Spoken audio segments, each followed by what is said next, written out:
Hello friends, मैं पवन कुमार आपके अपने YouTube channel smart study with Pawan में आपका हार्दिक स्वागत करता हूँ। आज हमारे हिंदी की जो नेक्स्ट क्लास है उसका जो हमारा टॉपिक रहेगा, आज हमारा रहेगा अलंकार। अब बात करते हैं अलंकार क्या होता है।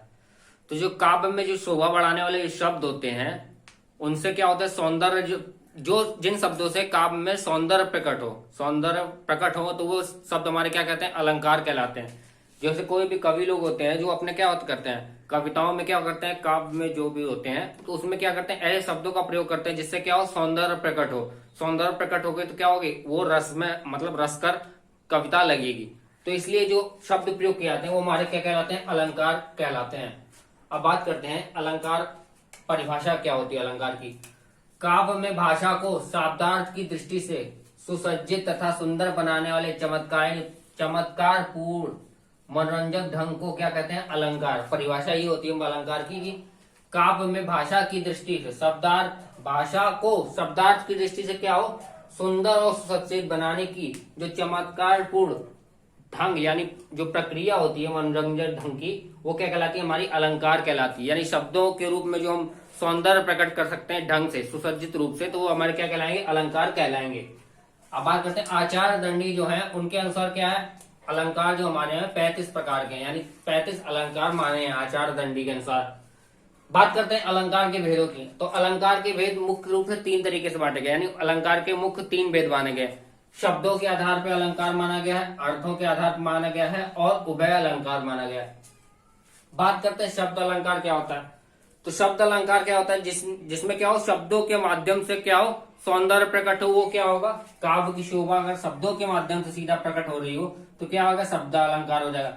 लेकिन शब्द के अगर अर्थ के माध्यम से काव्य की शोभा और प्रकट हो रही हो या सौंदर्य प्रकट हो रहा हो अर्थों के माध्यम से, तो हमारे अर्थ अलंकार के अंतर्गत आता है।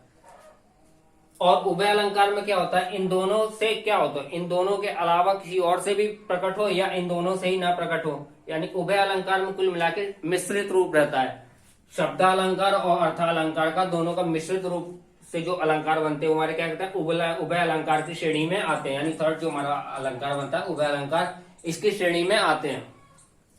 बात करते हैं शब्दालंकार के कितने प्रकार होते हैं। शब्दालंकार के 4 प्रकार होते हैं, अनुप्रास अलंकार, वैक्योक्ति अलंकार, यमक अलंकार, श्लेष अलंकार। और जो अर्थालंकार होते हैं हमारे 45 होते हैं। टोटल जो हमारे अर्थालंकार होते हैं 45 यानी 45 होते हैं, लेकिन कुछ ही इंपॉर्टेंट जो अलंकार रहते हैं उनको पढ़ा जाता है एग्जाम की श्रेणी से, मतलब एग्जाम के पर्पज से हम क्या करते हैं 45 को ना पढ़ के कुछ ही को पढ़ते हैं। जैसे इनमें मैंने एग्जाम के अकॉर्डिंग लिया है उपमा अलंकार, रूपा, उत्प्रेक्षा, अतिशोक्ति, भांतिमान अलंकार, विरोधाभास अलंकार, उल्लेख अलंकार, दृष्टांत अलंकार, मानवीकरण अलंकार। ये मैंने कुछ मेन अलंकार लिए हैं, जो कि 9 लिए हैं मैंने अर्थालंकार की श्रेणी में। होते अर्थालंकार में टोटल 45 यानी 45 अर्थालंकार हमारे होते हैं।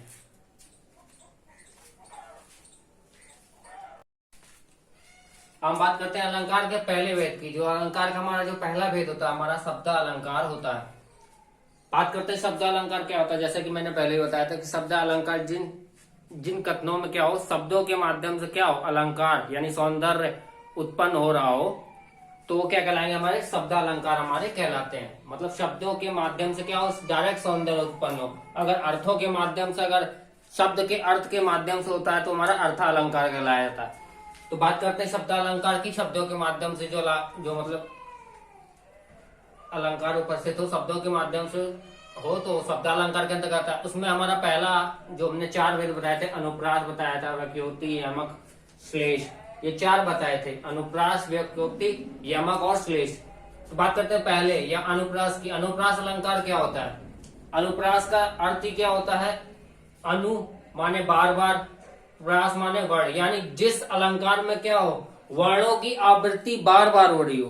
जैसे तरिन तरवर तमाल करके जो कथन है हमारा, उसी के आधार पर क्या होता है, अनुप्रास अलंकार में हमारा क्या होता है, वर्णों की आवृत्ति क्या हो, बार बार हो रही हो। वर्णों में क्या होता है, हमारा स्वर वर्ण भी हो, क्या व्यंजन वर्ण, दोनों भी हो सकते हैं। ठीक है, तो ये बात क्लियर करना चाहिए। तो अनु का अर्थ होता है बार बार और प्रयास का अर्थ होता है, प्रास का अर्थ होता है वर्ण।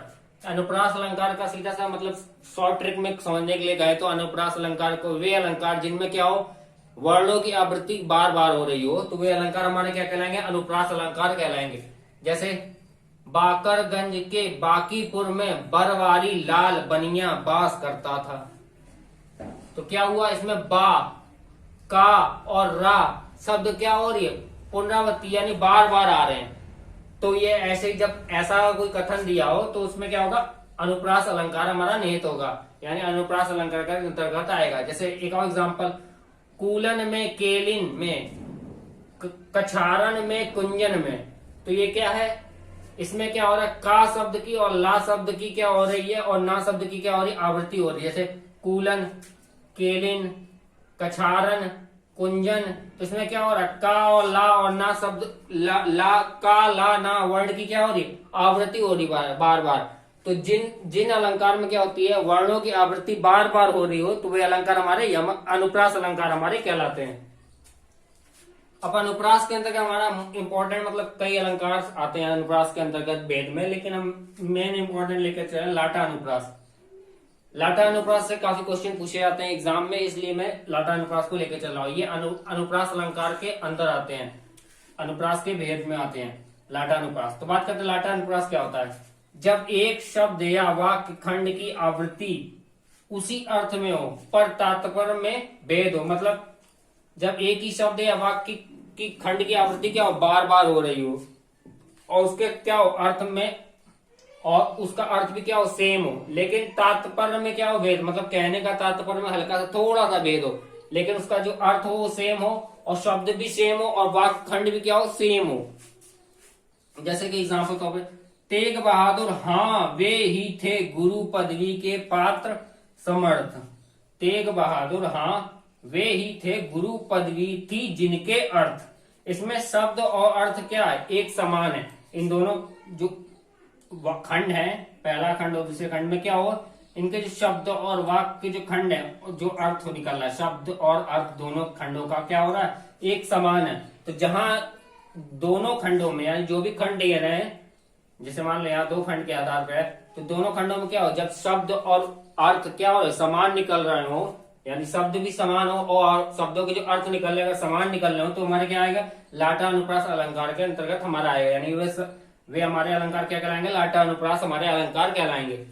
अब बात करते हैं सेकंड जो हमारा आता है शब्द अलंकार में, हमारा व्याख्योक्ति अलंकार आता है। जैसे इसको समझते हैं क्या कहते हैं, किसी कथन को सुनने वाला यदि दूसरे अर्थ में क्या कल्पना कर लेता और उसी में क्या करता है, कल्पना करने से क्या होता है, उस कथन में क्या करता है, उत्तर अपना खोज लेता है, यानी उत्तर ध्वनित हो जाता है। तो वे अलंकार में क्या करते हैं, व्याख्योक्ति अलंकार कहलाते हैं।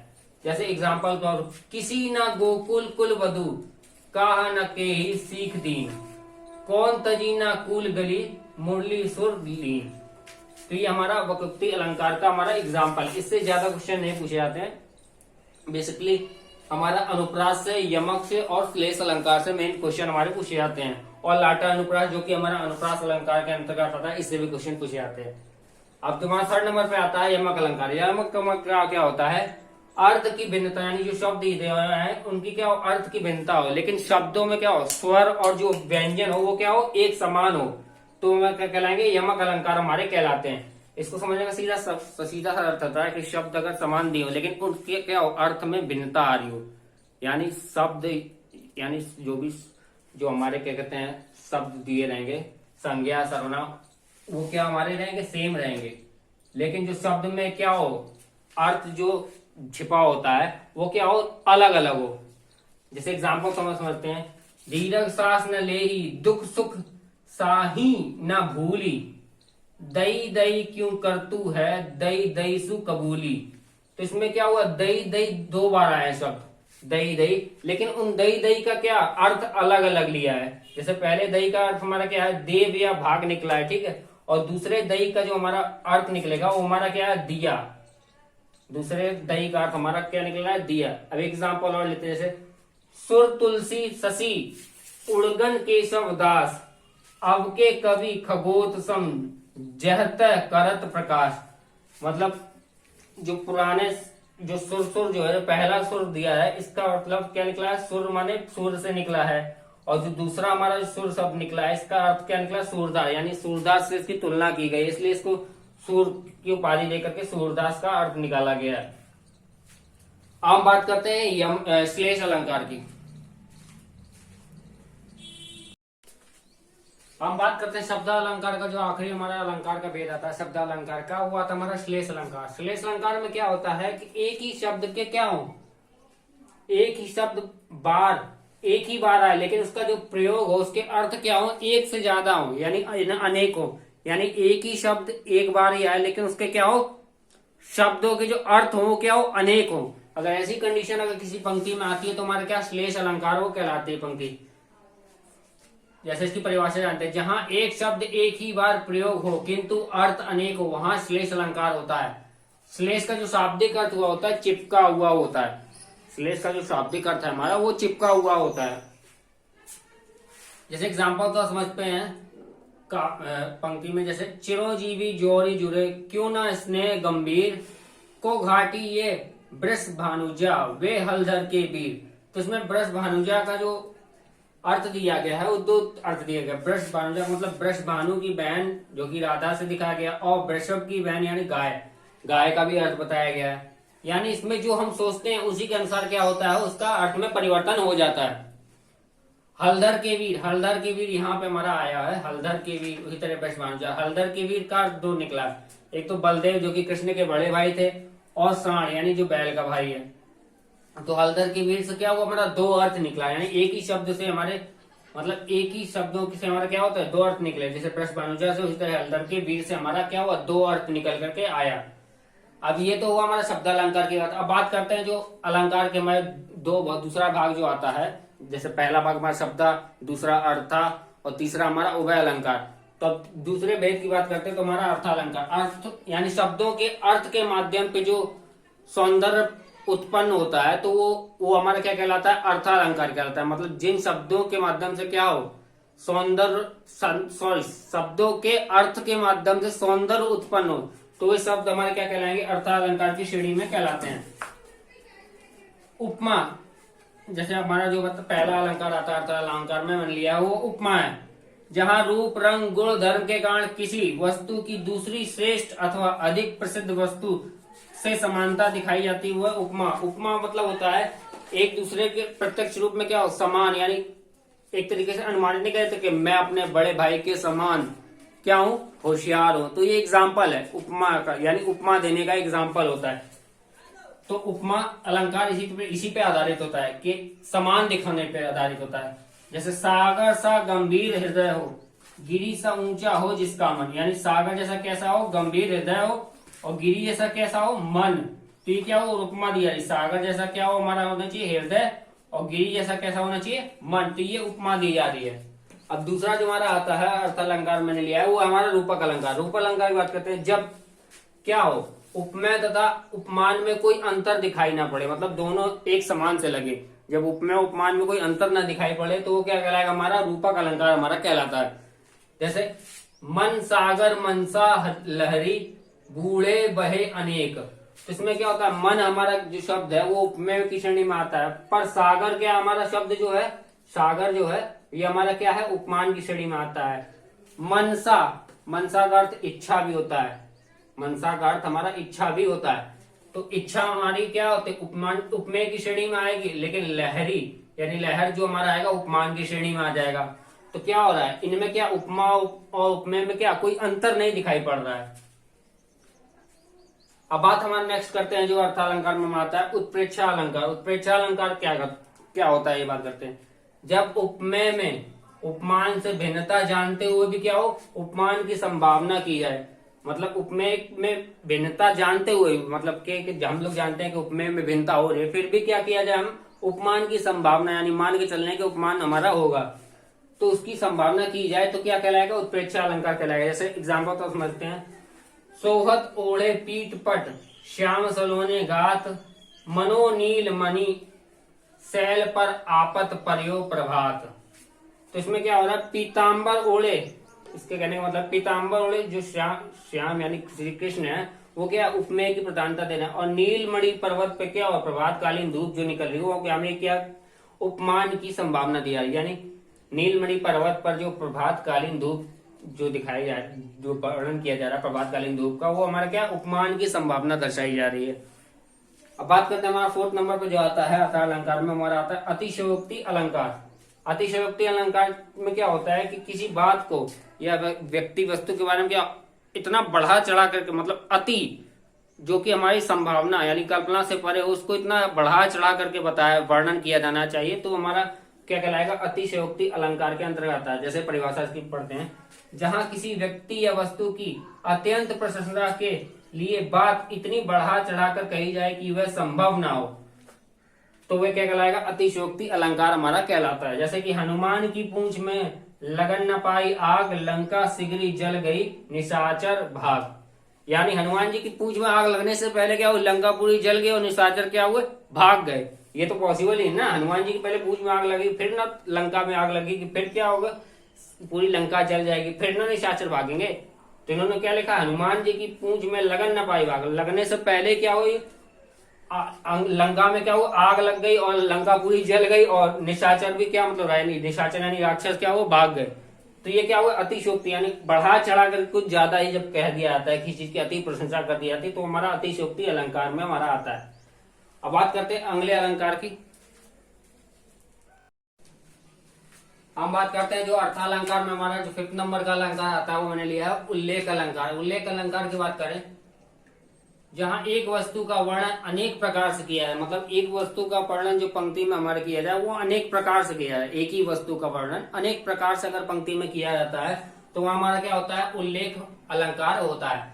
जैसे साधुन को सुखदानी, दुर्जन गण दुखदान, यानी सुख दुख को क्या हुआ है, साधुओं और दुर्जन के हिसाब से क्या हुआ, वर्णित कर दिया गया, यानी वर्णन कर दिया गया है। अब अगला जो हमारा आता है विरोधाभास अलंकार। अर्थ अलंकार में विरोधाभास अलंकार की बात करते हैं तो क्या होता है, जहां दो वस्तुओं में वास्तव में विरोध ना हो, मात्र विरोध होने का क्या हो, आभास हो, आभास हो, तो वो क्या हमारा कहलाएगा, विरोधाभास अलंकार हमारा कहलाता है। जैसे बैन सुनियो जबते, मधुर तबते सुनत न बैन। बैन सुनियो और सुनत ना बैन में क्या हो रहा है, विरोध दिखाई पड़ता है, लेकिन ऐसा है नहीं, एक्चुअली में ऐसा है नहीं इस पंक्ति में।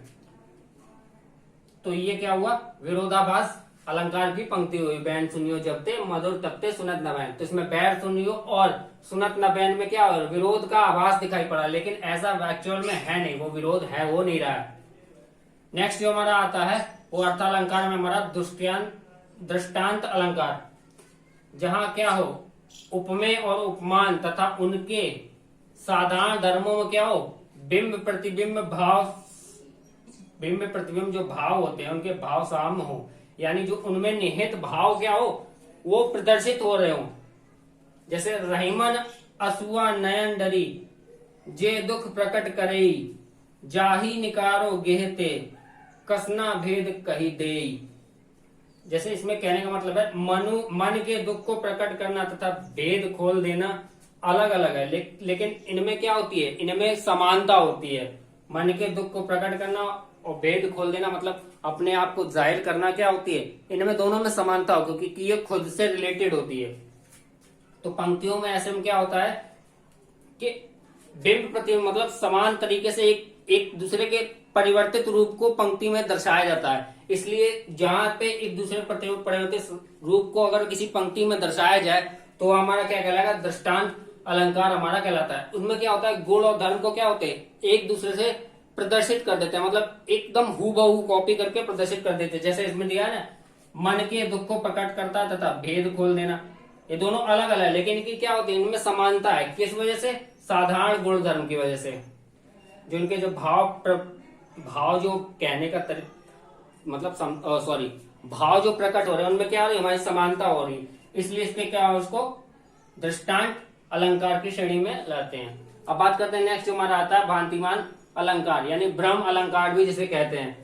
जहां क्या हो, सादृश्य के कारण किसी वस्तु में दूसरी वस्तु का क्या हो, भ्रम हो जाता, मतलब देखने के कारण क्या हो, देखने या बोलने सुनने के कारण क्या हो, किसी वस्तु को क्या हो, दूसरी वस्तु होने का भ्रम हो जाए, मतलब एक जो वस्तु कल्पना कर रहे हैं उसकी जगह किसी दूसरी वस्तु का क्या हो, हमें भ्रम होने लगे, तो वो हमारा क्या कहलाएगा, भांतिमान या भ्रम अलंकार हमारा कहलाता है।